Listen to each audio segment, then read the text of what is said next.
Hi friends, ഇന്ന് നമ്മൾ പോകുന്നത് കൊമരി ചന്തയിലേക്കാണ് കേട്ടോ. നല്ല ഫ്രഷ് മീനൊക്കെ ഒരു 12 മണിയാകുമ്പോൾ കിട്ടുന്നൊരു മാർക്കറ്റാണ്. നമ്മൾ പോയപ്പം ഫ്രണ്ടിൽ തന്നെ നാടൻ കുഞ്ഞു കോഴിയും താറാവൊക്കെ വെച്ച് വിൽക്കാനുണ്ടായിരുന്നു കേട്ടോ. എനിക്കിതൊക്കെ കാണുമ്പോൾ ഭയങ്കര ഇഷ്ടമാണ് കേട്ടോ, വളർത്താനൊക്കെ. പക്ഷെ മോള് സമ്മതിക്കത്തില്ല. ഞാനും മോളും കൂടെയാണ് പോയത്. അപ്പോൾ ഇനി നമ്മൾ മാർക്കറ്റിനകത്തോട്ട് കയറുന്നുണ്ട്. ഇപ്പോൾ കാറ്റും മഴയൊക്കെ കാരണം അധികം മീനൊന്നും ഉണ്ടായിരുന്നില്ല. പിന്നെ നെത്തൂലി, ചാള, നവര, അങ്ങനെ കുറേ ഐറ്റംസ്. കുറച്ച് നല്ല മീനുകളുണ്ട്, കുറച്ച് അല്ല നമ്മളെല്ലാം നോക്കി വാങ്ങണം, ഇല്ലെങ്കിൽ അവർ പറ്റിക്കാനൊക്കെ ചാൻസ് ഉണ്ട് കേട്ടോ. അപ്പം നല്ല ചൂരയൊക്കെ നല്ല പച്ച ചൂരയാണ് കേട്ടോ. 500-600 പറയുന്നുണ്ട്. നവര ഉണ്ടായിരുന്നു. വാള സീസൺ ആയിട്ടില്ല തോന്നുന്നു. ചെറിയ കുഞ്ഞു വാളയൊക്കെ കണ്ടിട്ടുണ്ടായിരുന്നുള്ളൂ.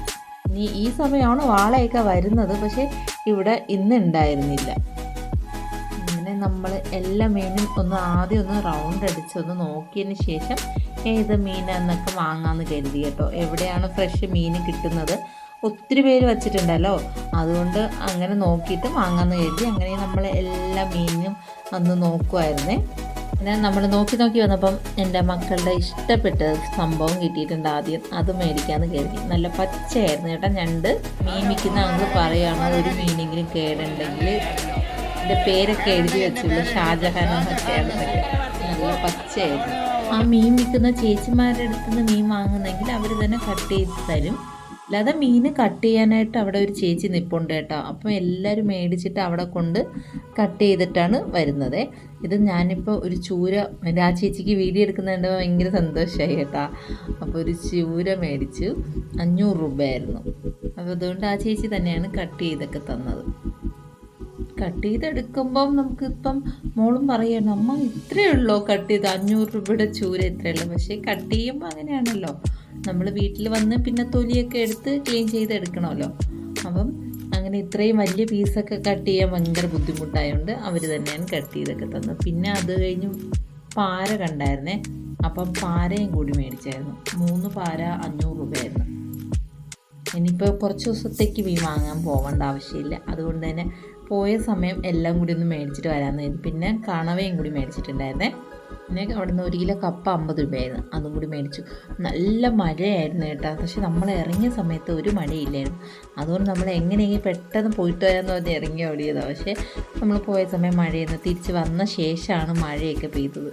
അതുകൊണ്ട് അതൊരു ഭാഗ്യമായി. ഇല്ലെങ്കിൽ അതും കൂടി അവിടെ ചെളിയൊക്കെ ആയിട്ട് ആകെ സീനായിരുന്നു. ആ കപ്പയൊക്കെ മേടിച്ച ശേഷം നമ്മൾ നാടൻ മലക്കറിയൊക്കെ വയ്ക്കുന്ന ഒരു ചേച്ചിയുണ്ട് കേട്ടോ. ഈ ചേച്ചിയുടെ നിന്നാണ് ഞാൻ അവിടെ പോകുമ്പോഴൊക്കെ നാടൻ സാധനങ്ങൾ, നാടൻ മുട്ടയൊക്കെ മേടിക്കുന്നത്. അങ്ങനെ കുഞ്ഞിന് മുട്ട, നാടൻ മുട്ടയൊക്കെ അവിടെ നിന്ന് മേടിച്ചു. മലക്കറിയൊക്കെ വീട്ടിലുണ്ടായിരുന്നു, അതുകൊണ്ട് മലക്കറി ഒന്നും വാങ്ങിയില്ല. മീനും മുട്ടയും മാത്രം വാങ്ങിച്ചിട്ട് നമ്മൾ പിന്നെ തിരിച്ചിറങ്ങാൻ പോവാണ്. ആ സമയമാണ് അവിടെ കരുവാടുണ്ടല്ലോ, ഉണക്ക മീൻ, അതവിടെ ഉണ്ട്. അത് തന്നെ ഒരു സെക്ഷനുണ്ട്. അത് ഒരാളെ വെച്ചിട്ടുള്ളൂ. എപ്പോഴും നല്ല മീനാണ് കേട്ടോ അവിടെ വെച്ചിരിക്കുന്ന ഉണക്ക മീനൊക്കെ. അങ്ങനെ അവിടുന്ന് അതും കൂടി മേടിച്ചിട്ട് ഞാനും മോളും തിരിച്ചിറങ്ങാണ്. ഒരുപാട് വർഷമായി ഞാനും മോളും കൂടി പുറത്തൊന്ന് ഇറങ്ങിയിട്ട് കേട്ടോ. കുഞ്ഞോ വന്ന പിന്നെ നമ്മളങ്ങനെ ഇറങ്ങാറില്ല. ചേട്ടച്ച നോക്കിക്കോളാന്ന് പറഞ്ഞു. അങ്ങനെ നമ്മൾ ഇറങ്ങി തിരിച്ച് സാധനങ്ങളൊക്കെ മേടിച്ചിട്ട് വന്നു. എന്നിട്ട് ആദ്യം നമ്മൾ ഞണ്ട് കറിയാണ് വെച്ചത്. അപ്പോൾ ഇത്രയേ ഉള്ളൂ ഇന്നത്തെ വീഡിയോ. ഇഷ്ടമായ ലൈക്ക് ചെയ്യുക, ചാനലും കൂടി ഒന്ന് സപ്പോർട്ട് ചെയ്യുക. അടുത്ത വീഡിയോ ആയിട്ട് കാണാം കേട്ടോ.